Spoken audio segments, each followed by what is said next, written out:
nice lights. So I'm going to show you some examples, and then we'll go through how to make a plate, how to paint a plate, and how to print a plate. So it's just going to be step by step. So I think I'm sharing one of my screens. What you see right now on that screen is a plate on the right-hand side, and on the left it says Silk Aquatint. That's the print. So the plate is made out of plastic and silkscreen mesh that are glued together with black paint. And when you print it, the ink gets stuck in the mesh. That's the black area. And the white area is how you make your image with white paint on the plate. It's etched, and it's printed just like a regular etching. Let's see, will this let me go through? It won't let me share my screen the way I want to. Sorry about that, guys.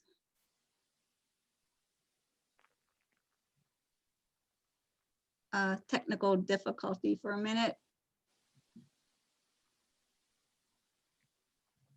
My iPad's kind of old, so we may not be able to do this. Let me do it. All right, I'm sorry about that. How about we'll just want to bring over some examples? I'm just going to hold up examples. Really sorry that my little slide lecture is not going to go through. But when you're looking at a silk aquatint, it's just on regular paper, like you would on printing paper. And you'll have like very rich blacks and white areas that'll be relate with the paint we're going to put on the plate. So I'm just going to go step by step on how to make a plate, print a plate, and then we'll see how it works out. So Nicole, could you make sure this is angled correctly? I don't know why that wouldn't work.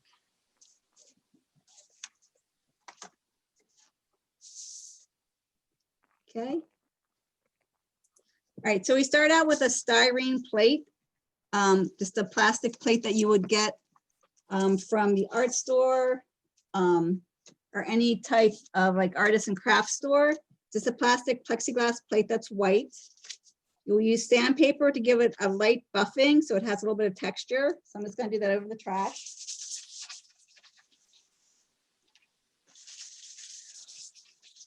Can you tell us again what the plate is made out of? We're going to actually make the whole plate. So we start with what's called styrene. It's just a plastic plexiglass plate. And we're going to actually make our own plate, starting with the styrene, a piece of mesh for silkscreen, a 110 mesh, black acrylic paint that's watered down. So I have some black acrylic paint. I'm going to add a little bit of water and make it a little kind of soupy.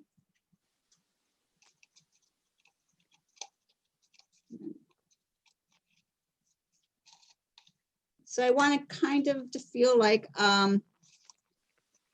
2% milk, not quite skim milk.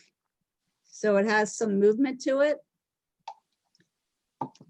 So to make my own plate,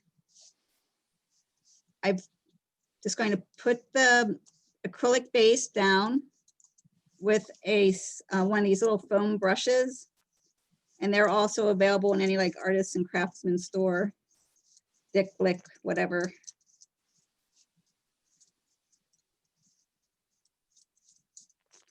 And coat the whole surface.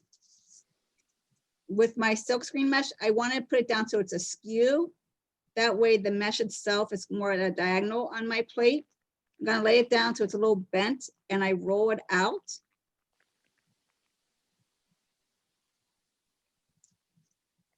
And then I'm going to come back with my foam brush and a little bit more of the black paint and brush from the middle out. So I'm adhering the silkscreen mesh to the styrene plate, but I'm also giving myself a black background. So I could do this with any type of acrylic paint, but the black allows me to see what will stay black when I print and what will be white. And I want the silkscreen mesh to be bigger than my plate. That way I can trim it easier later on. And if it's like, if I have little things that are off, it's easier to correct it. So I'm just going to keep brushing from the middle out, try to get rid of any air bubbles I see.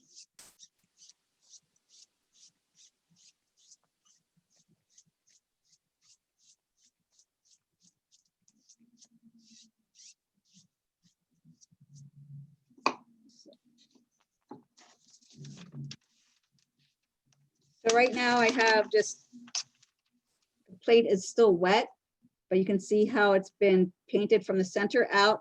I don't have any air bubbles under the mesh. And I can just put this in front of a like a window fan or a box fan, and it'll take about an hour to dry. So I have a plate that's already dry. So when it's dry, the mesh is totally stuck, but you can hear that it's still kind of opened.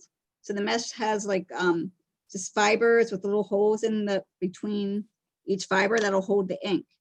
But I don't want to have it like this. I want to clean up my plate. So I'm going to cut around and take the excess silkscreen mesh off. So always have a knife.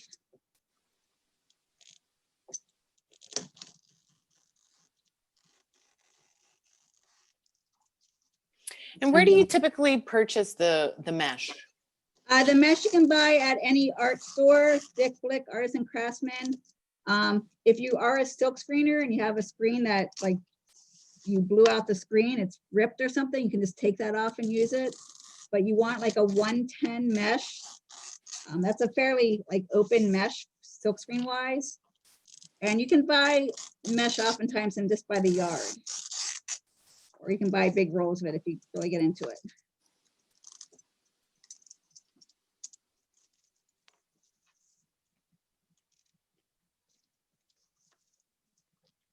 You just want to go around and carefully cut this off.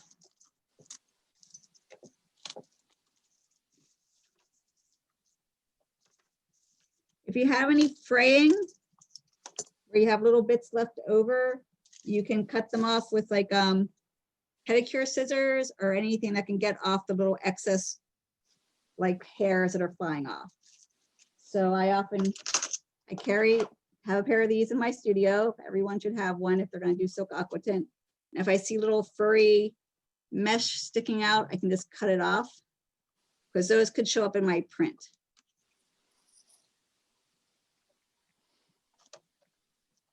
So the ink could get on them and then transfer onto the paper? On it. Yeah, it'll transfer. And actually in an example I have, I don't know if you can see this. There's little hairs sticking out. They were part of what did not get cut off. Do some people use it for effect? You could say that. That's what my college kids would tell me when they didn't paint their edges.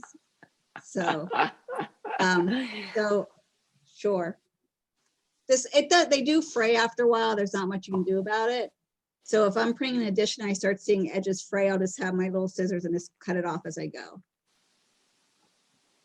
So once I have my plate done and it's dry, I've cleaned off my edges, I can decide on what my image is going to be. So you will draw your image the way you want it to print, and you'll transfer it onto your plate backwards. So everything in printmaking, except for silkscreen, is backwards.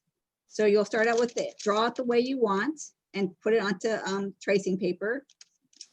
You'll get a piece of transfer paper. Sorel works well. They have different colors, or you can make your own transfer paper out of Conti crayon and some paper. You know, just rub your Conti crayon on it. It'll become a transfer paper. So you'll have your plate, lay it down with the black side up. That's your printing side. Your transfer paper, the dark side down. Your image needs to be backwards when you draw it onto the plate. So you just want to lay it down, make sure it's backwards. And then right there. Thank you. You're just going to draw, and it's going to transfer the pink paper that I'm using onto my plate.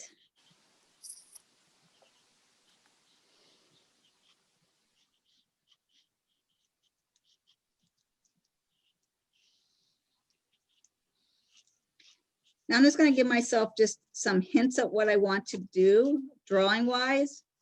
I'm not going to draw every single detail. So I'm going to set all that aside. And so on my plate, I now have the image drawn in red. So it's pretty easy to see against the black. For painting, one thing about the silk aquatint, it has a very nice painterly quality.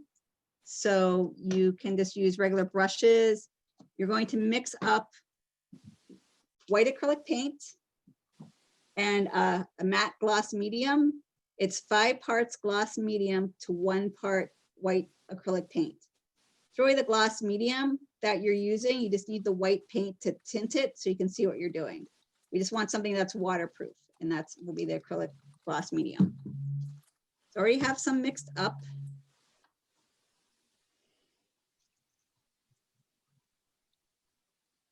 And what is nice about this is if you want it to be more watery, more watercolor-like, you can water it down. If you want it to be thicker, you can thicken it. So if I start out just more watercolory, you guys see that? I don't know. Okay. Wherever So I'm painting white is what will be white in the end in my print. So it'll dry lighter than it looks right now. And if I want areas to be really white in the end, I'm gonna have to build up the ink, the paint a little bit more.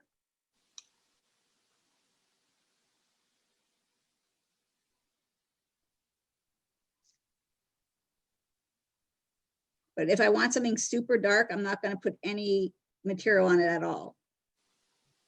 This is usually like, the painting process is almost like you paint, you let it dry, you come back and you layer it. You just keep slowly going and building. You can have some fun with it also though. You can take textures like burlap or sponges and actually paint on top of them.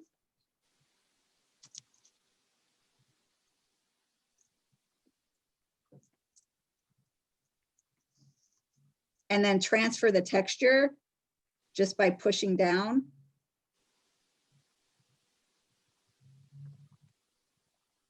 And the texture can transfer.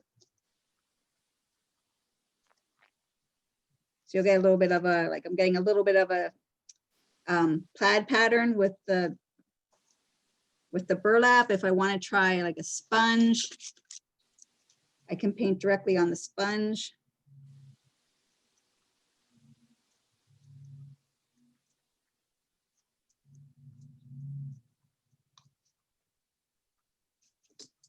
And then just push that in to like get a little bit of that kind of texture. So you can like play with texture, like painting a texture and pushing it down, or you could paint your plate and push a texture into it and pull it off, and it pulls off some excess ink. There's a lot of elements just like with, it's almost like a colograph where you can paint very heavily and get the texture of the paint or the texture of the surface that you're using as like a stamping tool. So as I would build one of these images, I would let layer to layer dry and slowly build up. And if I'd want something a little thicker, I can come back and add a little bit more acrylic paint just to thicken up my painting medium. So you can go in like really super thick and get some really nice texture. So if you have like an interesting brush and you want to make like some kind of cool swirls, you can get a lot of paint on the brush and actually just kind of push down. And those kind of swirls will actually show. Like, so any kind of bump that you see will be white, anything that's really heavy. So in a image like this, where you see the really white paint and not any black, your image will be super white.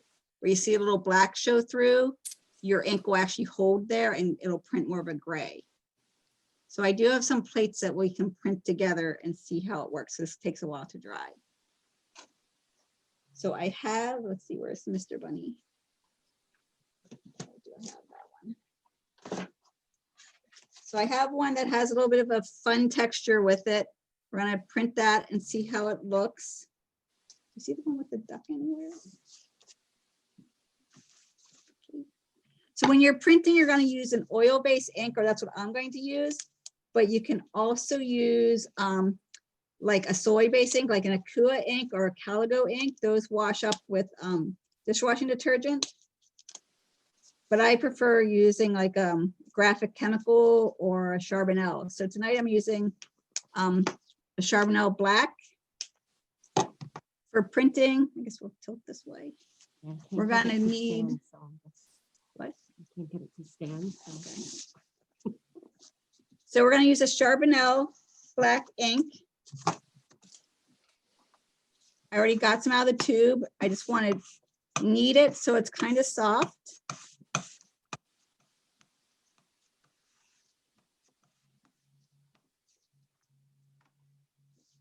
I'm going to take it and put it on the plate and totally cover the plate with ink, even where I want it to print white. So in the end, where I see the white areas, that's where it should print clear, and the black will go where it's black. So, but right now I'm going to cover the whole plate with ink.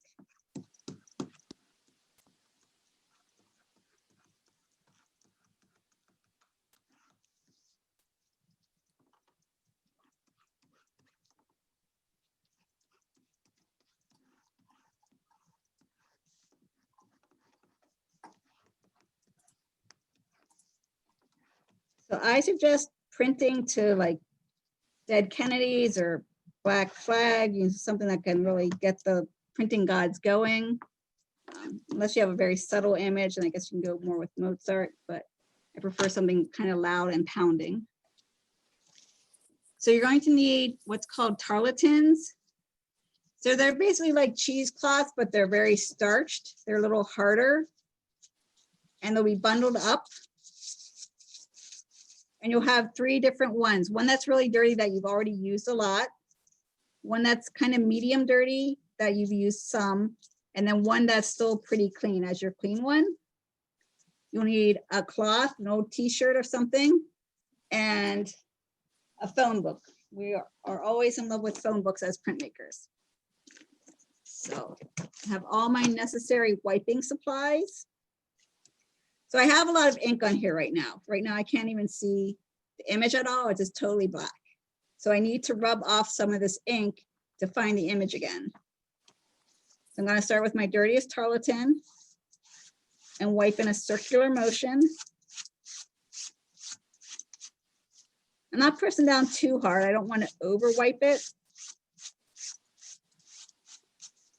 But I can start to see the image come up a little bit. Starting to see like the texture of the acrylic paint.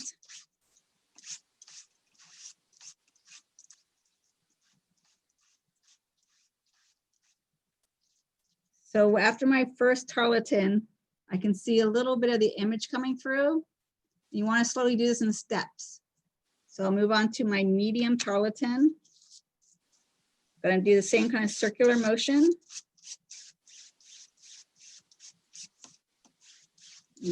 Turning the plate as I go.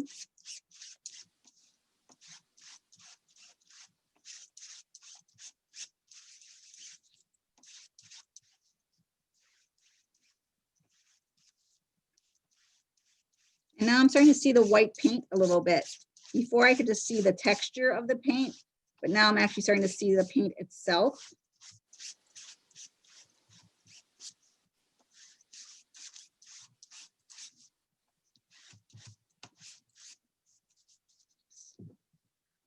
So I'm not sure how well you can see the paint, but I can see it a little bit in here. I'm going to move on to my cleaner Tarleton.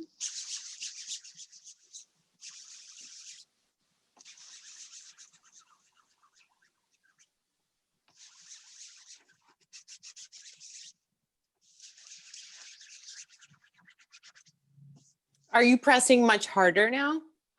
No, you can just hear it more, I think, because there's less ink. But I'm not pressing any harder now. So I've taken off a fair amount of ink. If you press too hard, you'll start pulling ink out of the mesh itself. And usually your first couple prints are kind of light. You're trying to get a reservoir of ink left behind. So I can see the white now a lot more, but I'm still not done yet. I think I'm going to move on to my phone book buff. So we use phone books in printmaking, not just for cleanup, but also for cleaning plates. So I'm using it as a final buffing.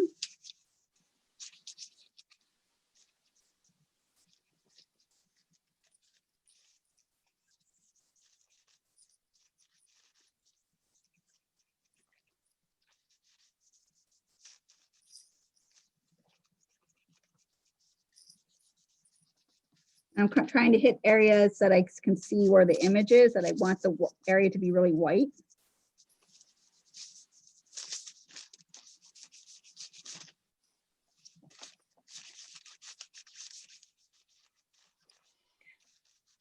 And are you doing that lightly or are you pressing? I'm not pressing really hard, no, I'm just kind of buffing it. You're almost like polishing, but not like heavy silver polish. I take my gloves off. So I've done an overall buff, so I can definitely see the image more. And when you're printing a silk aquatint, a lot of times your plate looks dirtier than it really is when you print. I want to kind of pull up some highlights in some of the white areas. I'm just going to take a little piece of foam book paper and make like a little stumping tool and just kind of hone in on some areas and really wipe off the ink from the white acrylic paint. Kind of spot wiping.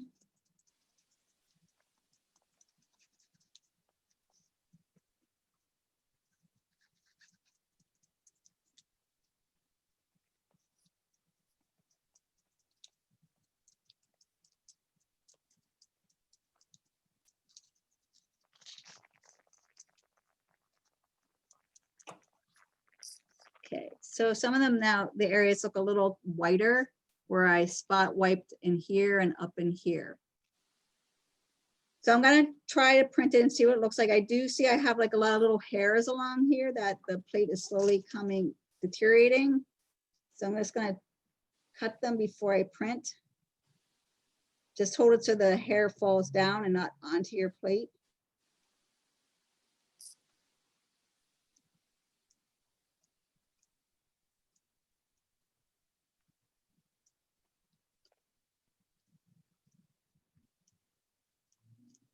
Okay. And one last thing I'm going to do is wipe my edges. So there's a lot of ink on the edges that I don't need to print. So I'm just going to take a cloth and push hard and just wipe along the edge, but not on the top of the plate, just the edge.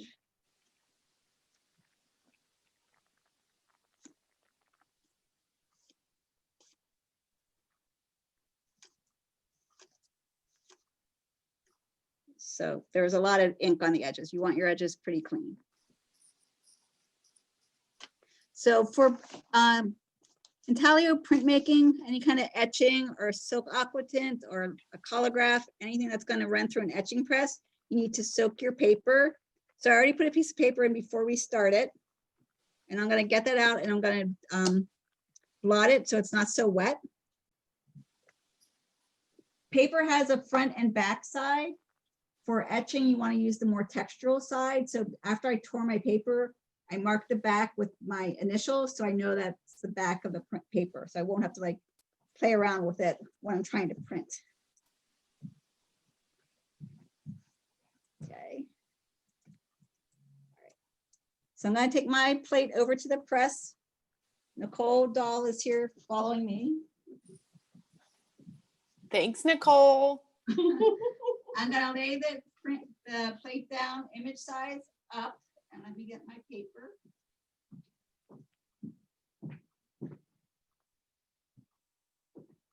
I'm going to lay the paper down so the back side, the initial side is up towards me. And I made a template so I know where my plate goes and how my paper should lay on top of it, so it's pretty centered. I have a piece of backing paper. And then the etching press has 3 blankets that will pull down, cushion it. I'm going to switch over to this side. I already set the pressure, so the pressure is nice and tight. We're going to take the press bed under the drum of the press, and the pressure is going to push the paper into the plate and pull the ink out of the plate onto the paper. So your first print is often kind of light. So let's see how this one came out.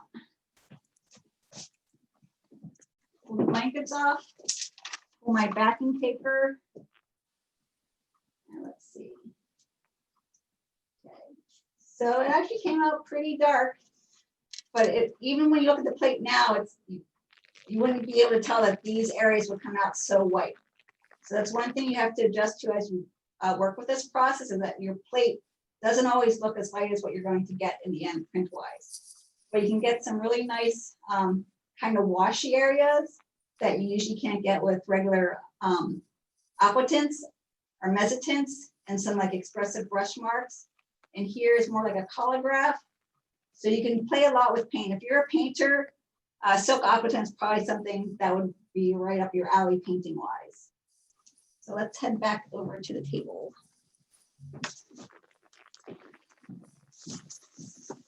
Do you see so do people have questions? No questions so far in the chat. Feel free, you guys, to put your questions in the chat. And we are a pretty small group, so if you want to just unmute with a question, that would be great as well. Yeah. Can you make this thing?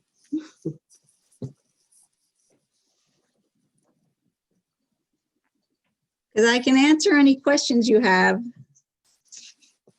Could we see the result again? Sure. Can you see it okay? Oh, hold on. Let me switch. Oh, wait, I can switch over. No, that's okay. The other one is actually a little bit better. This one? Could you put it a little closer or a little further down? Sorry. Okay, sorry. It's hard for you to see. Yeah. Cool. So would you say this process is a really painterly process? How is it unlike other printmaking techniques? Well, I think it's very painterly. Here's another example. You can't get like super straight lines. Like with an etching, you can use your scribe to give you some really straight, very delicate, like Rembrandt type lines. With this process, you're going to wind up with much more painterly lines. You get a lot more like texture, areas that are kind of smooth and more watercolory. So it's very different to regular etching that way. It's also considered non-toxic because you can use inks that are soy-based, so everything can be cleaned with water and soap and no solvents at all. I just happen to prefer oil-based ink, which means in the end I'll clean my plate off with a little bit of Gamsol, but I can clean my ink and everything up with baby oil. So this process is considered like a non-toxic process because there's also no acid involved. So you're getting the same look as an aquatint without using any nitric acid or a metal plate. And these can print over and over and over, and you can get 100 prints out of them before they'll start coming apart. The only thing you need to worry about is the fraying on the edges, and you can cut that off as you go. Very cool. Is it possible to print the plate without a press, with like a spoon? I've never tried that. I think it would be pretty tough. Oh, it's in front of the fan. It's the mesh, the silkscreen mesh is pretty delicate, and it'd be very hard to get enough pressure to push into that. With a dry point, you can press by hand, but this, I think I'm not strong enough to do it. You could probably, if you painted high enough, colograph wise, you could get some type of image, but probably not what you're going for. Okay. And what kinds of suggestions would you have for working with this process on a large scale? A large scale? Well, you can make the plates any size you want. I have plates that are like 2 feet by 2 feet. So your plate size is all about the size of plexiglass you buy. And then silkscreen mesh comes in rolls. So you can make your plate as big as you want. I made big plates and then I cut them down after they're done. So I just have like a big one and then cut down to like 4 by 4 inch squares. When you're painting it, you just would paint as you normally would, watercolor, acrylic paint, let it dry in between each layer. Printing wise, it's going to take you longer. The bigger your plate, the longer it takes to wipe, the more time it takes to put the ink on. So I've done big plates like this, and it is actually kind of tiring to do a giant silk aquatint. It's probably easier to do a giant etching. It's just the way that ink gets held in the mesh.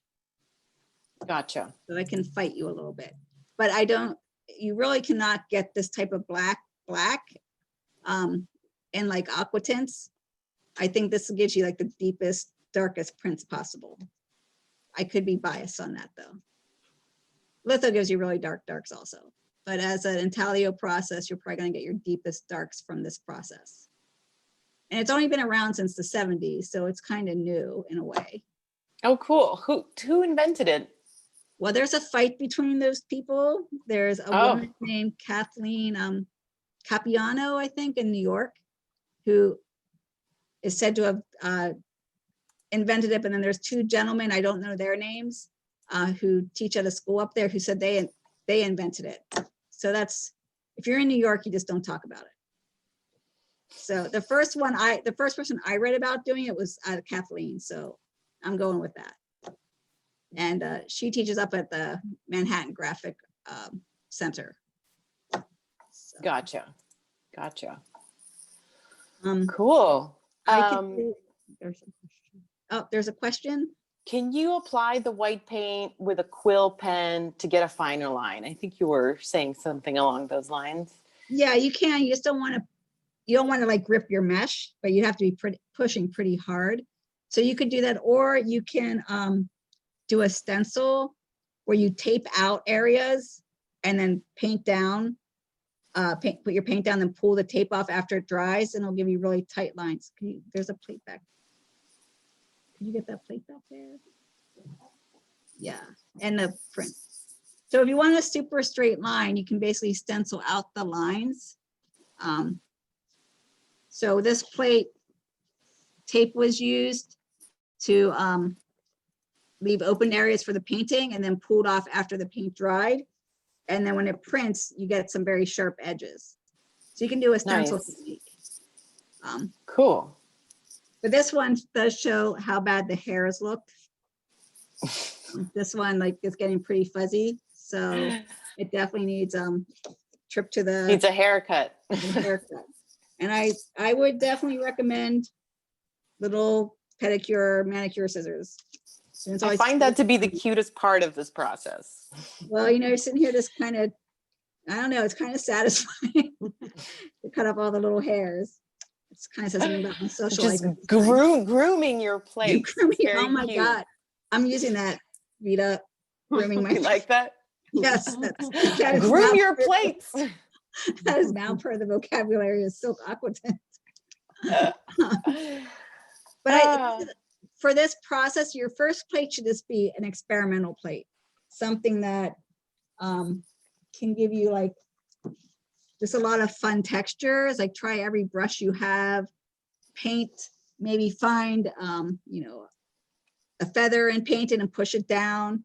Anything that you could just kind of play with and get the feel for how it's going to take different materials. So I kind of find the plates themselves in the end just as kind of beautiful as the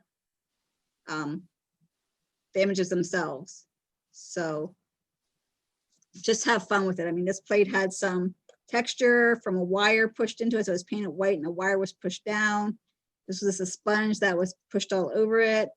Could you hold it up a little bit more? Oh, sorry. Can't tell what you guys can see.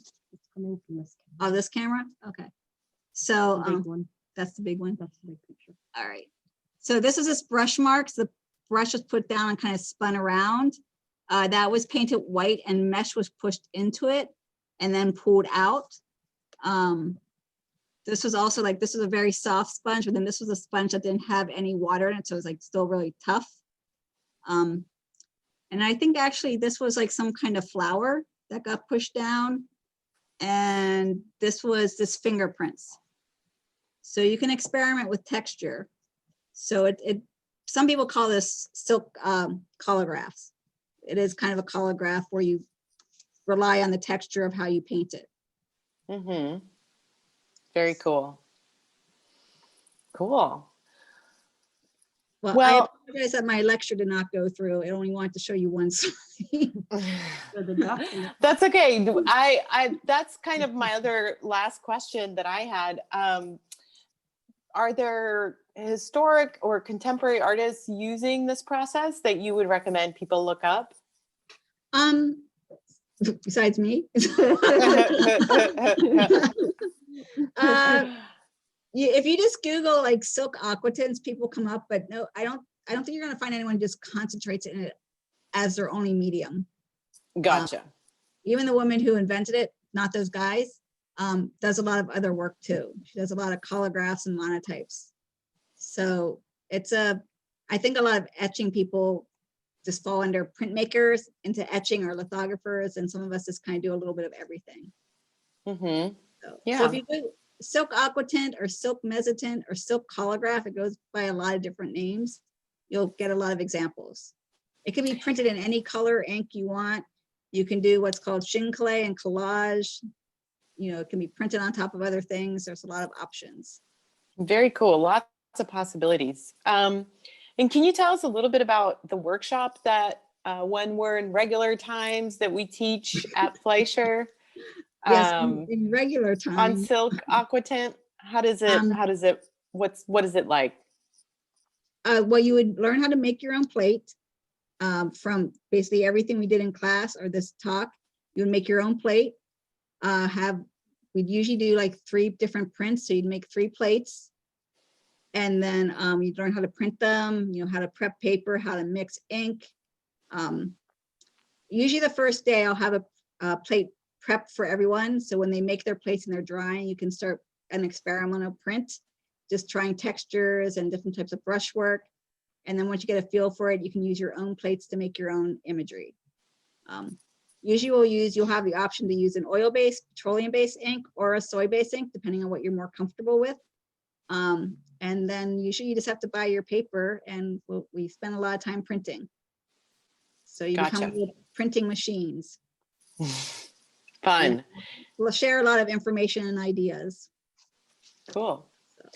Well, awesome, Elaine. Thank you so much for this really instructional webinar. I learned so much. I really had no idea what silk aquatint was about. That was enlightening. Thank you so much. And thank you everyone for joining us tonight for another Fleisher from a Distance. Next week, we will be doing our Day of the Dead celebrations. So all of our webinars will be focused on different artist talks. Magda Martinez will be giving a talk about murals. So look out for those. They're on our calendar webpage on fleischer.org. Otherwise, Elaine, again, thank you so much. That was great. Have a great... Nicole, yes. Nicole, thank you for being the camera woman. That was great. Thanks for your help. All right, take a silk aquatint class. We're always rolling along and having fun.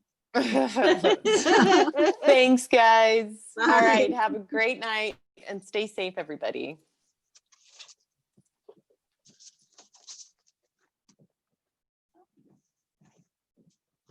This is the first time I got it to stand still. Oh, really? I was moving. Follow your hands too. Oh no.